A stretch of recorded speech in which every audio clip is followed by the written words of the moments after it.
박지우는 TV조선 미스터트롯3에 출연하여 자신의 삶을 진솔하게 털어놓았습니다. 어린 시절 부모님의 이혼으로 인해 방 한 칸에 덩그러니 홀로 남겨졌는데 16살 중학생 때부터 혼자 생활을 시작했다고 합니다. 그는 춥고 배고프며 외로운 시절을 보냈으며 삶을 포기하려는 생각까지 했지만 노래가 그를 붙잡아 주었다고 밝혔죠. 그의 이러한 사연은 방송을 통해 공개되었고 이후 부모님으로부터 연락을 받았다고 알려졌는데 그를 버리고 떠난 부모님은 누구인지 자세히 알아보겠습니다. 박지우는 지난 미스터트롯3 방송에서 자신의 힘겨운 어린 시절을 털어놨는데 부모님의 이혼 후 홀로 남겨져 중학생 때부터 홀로 살아야 했고 춥고 배고프고 외롭고 무서운 날들을 보냈던 그는 따뜻한 말 한마디조차 받기 힘든 환경 속에서 힘겹게 버텼다고 고백했는데요. 너무 힘들어서 삶을 포기하려 했던 순간도 있었지만 노래는 박지우가 버틸 수 있는 유일한 힘이었다고 밝히며 감사한 마음을 담아 조항조의 인생아 고마웠다를 열창했습니다. 박지우의 절절한 감정이 담긴 무대는 모두를 울렸고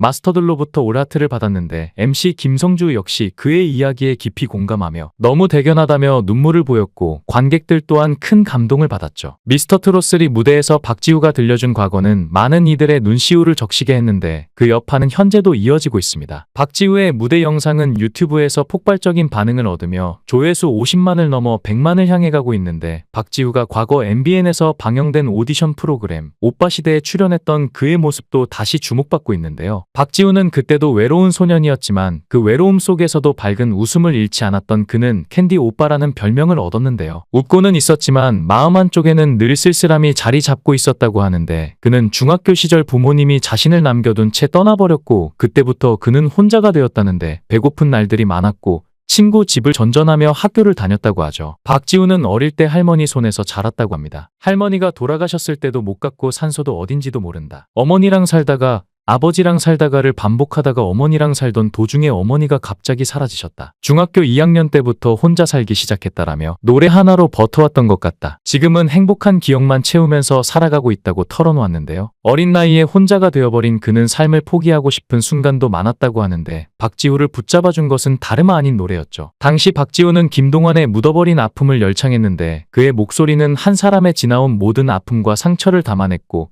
심사위원 김원주는 박지우만의 블루스가 있었다. 묵직한 한 방이 있었다. 가슴을 한 대 맞은 듯한 느낌이었다라며 그의 무대에 찬사를 보냈죠. 또 다른 심사위원 배에서는 지우 씨는 음악을 통해 위로와 힘을 얻었고 그 에너지를 이제는 다른 사람에게 전하려는 마음이 느껴진다. 앞으로도 그 이야기를 충분히 잘 전달해낼 수 있을 것이라며 따뜻한 응원의 메시지를 보냈는데요. 박지우는 자신을 낭떠러지를 혼자 걷는 기분으로 살아왔다고 표현했는데 그가 살아온 삶을 들여다보면 그 말이 결코 과장이 아니라는 것을 알 수 있습니다. 부모님의 이혼 후 혼자가 된 그는 어린 시절부터 스스로를 돌봐야 했는데 가장 큰 두려움은 내가 노래를 부르지 못하게 된다면 어떻게 할까라는 생각이었죠. 그래서 그는 노래를 붙잡았습니다. 어릴 때부터 홀로 살며 노래를 불렀고 그것이 그의 삶을 지탱해주는 유일한 힘이었습니다. 하지만 노래만으로 살아갈 수는 없어서 혼자 살아가기 위해 인테리어 보조, 보드블록 설치 등 안 해본 일이 없다고 합니다. 그런데 5년 전 박지우는 자신의 가장 소중한 것을 잃을 뻔한 경험을 했습니다. 성대에 폴립이 생기며 목소리를 잃을 위기에 처했던 것인데 노래를 부를 수 없게 된 그는 제가 살면서 가장 힘들었던 시간이었다고 회상했습니다. 삶에서 가장 의지했던 노래를 더 이상 부를 수 없다는 두려움은 상상조차 하기 어려운 고통이었을 것입니다. 하지만 그는 포기하지 않았습니다. 성대 폴립 수술을 받고 다시 목소리를 찾은 박지우는 감사하게도 소리가 다시 나왔다며 눈물을 흘렸습니다. 그리고 노래를 놓지 않고 끝까지 부르겠다며 각오를 다졌고 무대에서 그는 조용필의 그 또한 내 삶인데를 선택했습니다. 그의 목소리에는 깊은 아픔과 절실함 그리고 이제는 무대 위에서 다시 꿈을 펼치겠다는 의지가 담겨 있었는데요. 그의 노래가 끝난 순간 심사위원과 관객 모두 숨을 죽였고 박지우는 마침내 꿈에 그리던 1승을 차지했습니다. 그는 눈물을 흘리며 이렇게 말했습니다. 제가 발전할 수 있는 과정과 행복을 얻었다. 오늘은 제 인생에서 가장 행복한 순간이다. 1승 이후 주변 사람들의 반응은 뜨거웠습니다. 그는 주변 사람들이 저를 울보라고 하더라며 웃음을 지었지만 그를 더욱 감격하게 한 건 부모님으로부터 연락이 왔다는 사실을 알렸는데요. 아버지는 방송을 보고 문자를 보냈어요. 어머니는 투표하는 법을 배웠다며 하루 종일 눈물이 나고 미안하다고 하시더라고요. 자신을 떠나버렸던 부모님에게서 온 연락은 그에게 기쁨과 복잡한 감정을 동시에 안겨주었지만 박지우는 담담하게 말했습니다. 가족은 잘 모르겠어요. 나를 키워주신 할머니만 떠오릅니다. 그날 박지우는 패티김의 그대 내 친구를 부르며 2승에 도전했는데 그의 노래를 들은 가수 진성은 지금 흘리는 눈물은 억울한 게 아니라 대단한 과정이다라며 박지우의 목소리를 듣고 듣고 깜짝 놀랐다. 앞으로 잘 되기를 기원한다고 진심 어린 응원을 보냈습니다. 옆에 있던 김혜영 역시 너무 힘든 생활 속에서 노래해줘서 고맙다. 사람은 자기가 생각한 만큼 행복해진다고 한다. 더 많이 행복하게 생각하라고 격려했죠. 박지훈은 이승에도 성공하며 깊은 감사를 전했습니다. 너무 감사드립니다. 또 한 번 무대에 설 수 있어서 감사하고 받아가는 따뜻한 마음 잘 받아가겠습니다. 한 글자 한 글자 노래에 진심을 담아 부르겠습니다. 그의 말에는 무대에 서기까지 겪어온 모든 아픔과 고난이 녹아 있었죠. 3승에 도전하기 위해 무대에 선 박지훈은 무대 위에서 마이크를 잡고 조용히 숨을 고르며 말을 시작했습니다. 안녕하십니까? 고단한 인생 역정 속에서 노래가 있어 살아왔습니다. 박지훈입니다. 그는 고개를 숙여 인사를 했습니다. 조명이 그의 얼굴을 비췄고 그의 눈빛 속에는 지나온 세월의 흔적이 스쳐 지나갔는데 자신의 삶을 이야기하기 시작했습니다. 사실 지금도 제가 왜 이렇게 살아야 했는지 잘 모르겠습니다. 저의 부모님은 두 분 다 가요제에서 수상하셨고 노래를 하셨습니다. 그런데 제가 어릴 때 부모님은 이혼하셨고 중학교 때부터 혼자 살게 되었습니다. 아버지가 방을 하나 얻어줬는데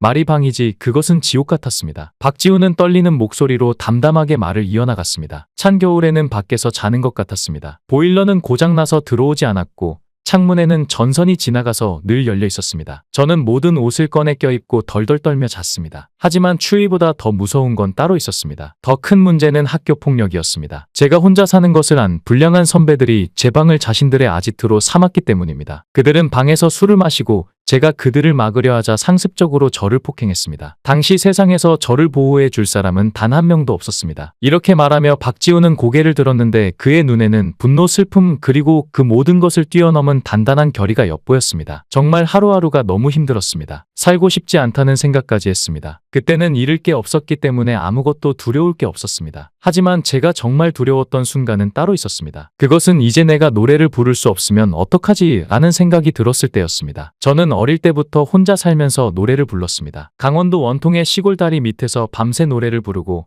아침이 되면 집으로 돌아가 교복으로 갈아입고 학교에 갔습니다. 저는 인생을 막 살 수도 있었습니다. 그러나 노래를 부르기 위해 반듯하게 살자고 다짐했습니다. 박지우의 말은 그가 지금까지 겪어온 고난이 모두 녹아든 듯했습니다. 그러나 학교 폭력은 도저히 견딜 수 없었습니다. 그래서 결국 고등학교 2학년 때 자퇴를 했습니다. 그 후 저는 인테리어 보조, 보드블록 교체, 대리운전 등 안 해본 일이 없이 살았습니다. 매일 아침 눈을 뜰 때마다 스스로에게 말했습니다. 오늘도 살아남자. 그리고 노래를 잊지 말자. 박지우의 말은 단순히 과거의 아픔을 이야기하는 것이 아니라 그 아픔을 딛고 일어선 자신을 보여주는 듯했는데요. 저는 정말 지금도 제가 왜 혼자 살게 되었는지 잘 모르겠습니다. 그러나 나이를 먹으면서 부모님도 무슨 사연이 있으셨겠지 그렇게 이해하게 되었습니다. 오늘은 저에게 가장 소중한 선물인 노래를 멋지게 부르겠습니다. 그의 말 한마디 한마디는 관객들의 마음에 깊은 울림을 주었는데 그가 단순히 자신의 이야기를 털어놓고 있는 것이 아니라 노래를 통해 다시금 세상과 화해하고 있는 것처럼 느껴졌기 때문인데요. 전주까지 2연승을 차지한 소감을 묻자 박지훈은 눈시울을 붉히며 이렇게 말했습니다. 이렇게 일방적인 사랑은 태어나서 처음입니다. 위로해 주시고 응원해 주셔서 요즘은 계속 그 응원 메시지만 봅니다. 정말 감사드립니다. 관객들은 그의 솔직한 말에 다시금 마음이 뭉클해졌습니다. 그리고 그가 가족이 가장 그리웠던 순간을 묻자 그의 목소리는 떨리기 시작했습니다. 배가 너무 고팠던 적이 있습니다. 그때 저는 국어를 했습니다. 도와줄 사람이 없어서 정말 힘들었던 기억이 납니다. 그리고 수학여행을 갈 때 저 혼자 교실에 남아있었던 것도 떠오릅니다. 박지훈은 울음을 삼키며 말을 이어갔습니다. 그의 얼굴에는 지난 세월의 상처가 고스란히 드러나 있었죠. 저는 안 해본 일이 없습니다. 막노동은 기본이고 인테리어, 청소 같은 일을 하다 보니 제 손은 상처투성이가 되었습니다. 그래서 서빙 일은 못합니다. 손 때문에요. 박지훈은 자신의 거친 손을 바라보며 잠시 말을 멈췄는데 그의 손은 마치 그의 인생을 이야기하는 듯했습니다. 상처로 가득하지만 그 상처 속에는 수많은 고난을 버텨낸 흔적이 담겨 있었죠. 박지훈의 이야기는 끝나지 않았습니다. 그는 앞으로도 무대 위에서 자신의 목소리로 삶을 노래하며 사람들에게 희망을 전할 것인데 부디 그가 가수로 대성하게 되기를 바라며 아름다운 청년 박지우에게 뜨거운 응원을 보내겠습니다. 영상을 끝까지 시청해주시고 귀한 시간 내주셔서 대단히 감사합니다. 구독, 좋아요 꼭 부탁드립니다. 더 좋은 영상으로 보답하겠습니다.